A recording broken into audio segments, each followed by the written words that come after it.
Close your eyes for a moment, and imagine living in darkness since the very day you were born. No sunlight. No colors. No shadows. No faces. Just endless black. That was the heartbreaking reality of young Adrian Donovan, the only son of a man who had everything that wealth and power could buy. His father, Charles Donovan, was no ordinary man. He was a multi-millionaire who owned sprawling businesses, luxury estates across continents, fleets of shining cars, and even a private jet that waited at his beck and call. To the world, Charles was untouchable, a symbol of success and influence. Yet, within the walls of his lavish mansion, there existed a wound so deep that even his billions could not heal it. His son was blind. When Adrian was born, there was a sense of celebration in the Donovan household that echoed like thunder. It was the birth of an heir, a future ruler of the empire Charles had built with his own hands. Expensive champagne flowed, fireworks lit the sky, and congratulations poured in from dignitaries, politicians, and tycoons. But the joy turned to despair when doctors whispered the truth: Adrian had entered the world without sight. His eyes, though open, saw nothing. Darkness was all he would ever know. It was a blow that shattered Charles, though he refused to show it. Publicly, he stood tall, hiding the storm inside. Privately, he crumbled. For a man used to buying solutions, this was the one problem his money couldn't solve. The millionaire did not surrender easily. For years, Charles spared no expense in the quest to restore his son's vision. He summoned the finest doctors from New York, London, Paris, and Tokyo. He flew specialists across the world to his mansion, paying them fortunes just to examine his child. He traveled with Adrian to cutting-edge hospitals, futuristic clinics, and even underground miracle workers who claimed to have secret cures. Every attempt ended the same way: failure. The verdict from the greatest minds in medicine was always crushingly consistent: there is nothing we can do. Those 6 words became the cruel refrain of Adrian's childhood. Still, Charles fought. He poured millions into experimental treatments, hoping to hear even the faintest progress. He funded research labs, bribed scientists, and pushed boundaries no other man would dare. When doctors failed, he turned to faith. He prayed in temples, lit candles in cathedrals, donated millions to churches, and sought blessings from monks in the Himalayas. He even sat quietly before shamans and mystics, desperate for a miracle. Yet, no matter how far he reached or how much he paid, Adrian remained locked in darkness. The boy had no memory of color, no understanding of light, no vision of the beautiful world his father wanted him to inherit. As Adrian grew older, he began to feel the weight of his condition in ways no child should. He could hear the laughter of other children playing outside but could never join them. He could feel the warmth of the sun but could not see the sunrise. He could touch the petals of flowers in the garden but never admire their beauty. Sometimes, he would ask his father, "Papa, what does the sky look like?" Charles would freeze, his throat tightening, his mind scrambling for words that could never fully describe what sightless eyes would never understand. Over time, the boy stopped asking. He stopped dreaming of seeing. Slowly, Adrian came to accept what everyone around him had already decided, that his fate was sealed, and he would live his entire life in eternal night. Yet, despite the darkness, Adrian was not bitter. He was gentle, thoughtful, and unusually wise for his age. He learned to use his other senses with grace. His ears caught details others ignored: the faint chirping of birds, the subtle crackle of firewood, the distant footsteps echoing down the marble halls. His hands were his eyes, tracing the shapes of objects, memorizing the edges of his world. But deep down, he carried a silent ache. No matter how much he adapted, he longed to know what his mother's face looked like when she smiled, or what his father's eyes held when they spoke his name. He longed, in ways words could never capture, for light. Charles, however, began to crumble under the weight of helplessness. His empire grew larger, his name grew stronger, but inside he felt like the weakest man alive. What was the point of all his wealth if he could not give his only son the most basic gift of life, sight? He drank at night to numb the pain, hid his tears in private, and buried his guilt under layers of power. No one dared to speak of it aloud, but everyone in the mansion knew, the mighty millionaire was powerless against the one battle that mattered most. And then, fate stepped in. On an ordinary day, when Charles had long stopped expecting miracles, the mansion hired a new maid. Her name was Maria. She was nothing like the polished, robotic staff that filled the house. She was a black woman from a faraway village, quiet in demeanor yet carrying an energy that felt alive, almost magnetic. At first, she was just another servant in the background, blending into the daily routine of cleaning, cooking, and carrying out chores. But little did anyone know, she carried with her something rare, something priceless, something no amount of wealth could ever buy. And though Adrian didn't know it yet, his life, and his sight, was about to change forever. Her name was Maria. She wasn't like the other staff who rushed about the Donovan mansion with mechanical precision, eyes lowered, voices hushed, moving as though the very walls carried ears of judgment. Maria was different. She was a black maid from a distant village, a place where life was simple, days began with the crow of a rooster, and wisdom was carried not in books or machines, but in the voices of elders and the traditions of ancestors. Her grandmother had been a storyteller, a healer, and a woman of unshakable faith.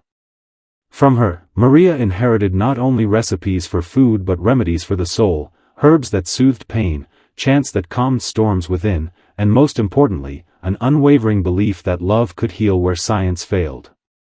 When she first arrived at the Donovan estate, she was simply grateful for the work. The mansion was larger than anything she had ever seen.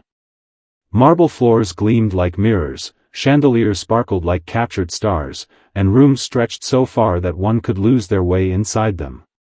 But for all its splendor, Maria felt the emptiness. The staff worked silently, as if bound by invisible chains. No laughter filled the air, no warmth lingered in the halls. It was a house of riches, but not a home of joy. Yet Maria did not complain. She moved gently through her tasks, washing, sweeping, cooking, polishing, her heart carrying the songs and stories of her village. And then she saw him. Adrian. A boy who should have been running wild through gardens, splashing in fountains, climbing staircases 2 steps at a time. Instead, he sat in silence, often tucked away in corners, his head tilted toward voices he could not see. There was a calmness in his face, but beneath it lingered a loneliness so deep that Maria's heart tightened the moment her eyes rested on him. The other staff treated him with exaggerated caution, as if he were a fragile glass statue that might shatter with the slightest touch.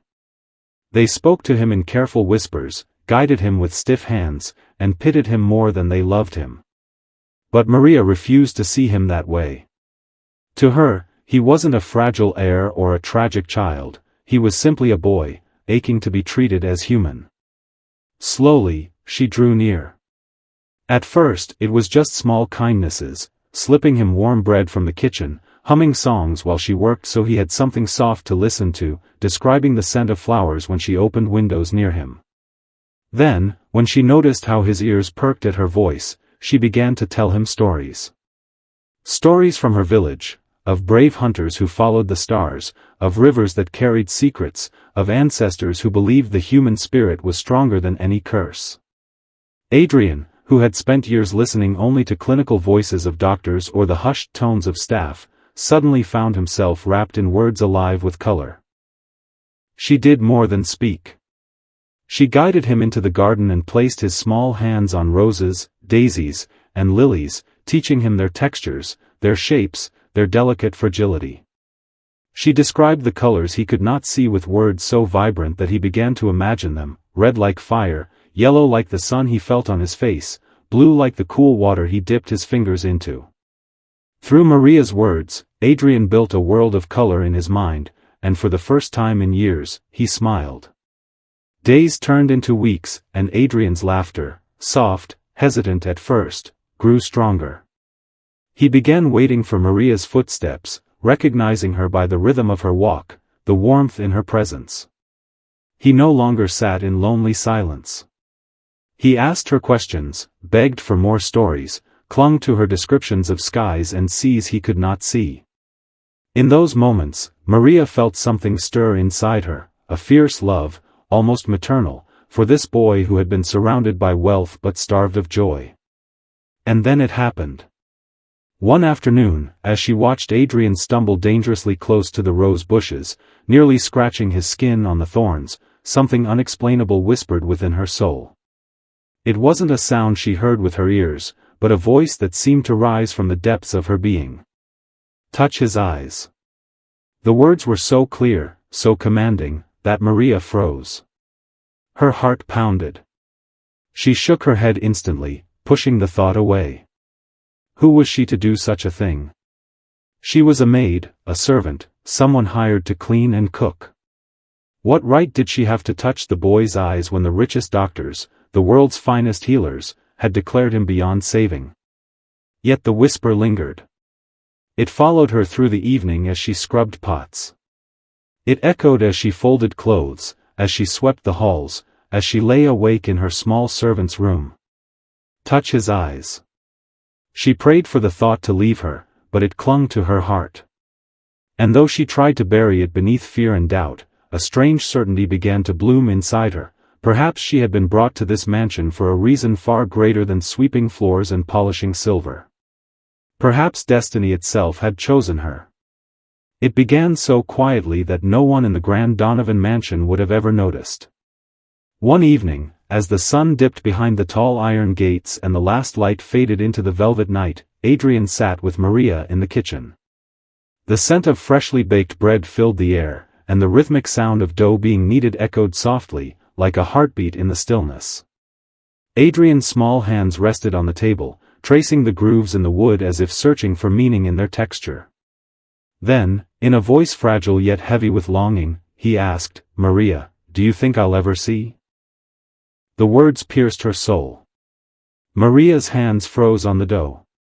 For a moment, she could not breathe. What could she say to a boy whose entire life had been defined by the shadows he could not escape?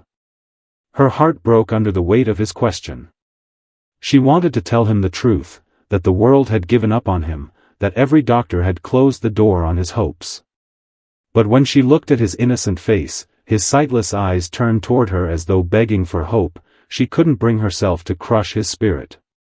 So she smiled, forcing her voice to stay steady, and whispered, "Sometimes, miracles hide in places we least expect."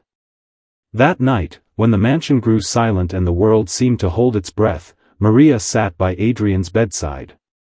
The boy had drifted into peaceful slumber, his chest rising and falling in rhythm with dreams he could not yet see.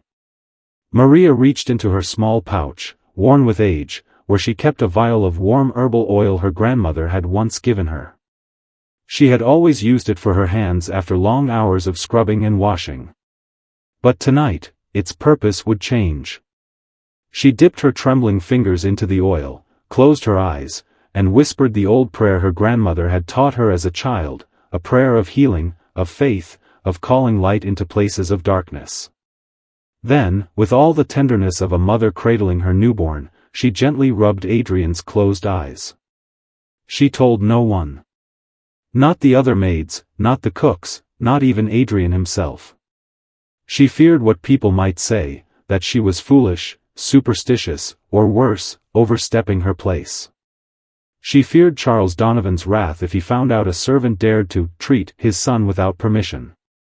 So Maria carried her secret alone, night after night, kneeling beside Adrian, whispering prayers into the silence, and rubbing the boy's eyes with hands that shook from both fear and faith.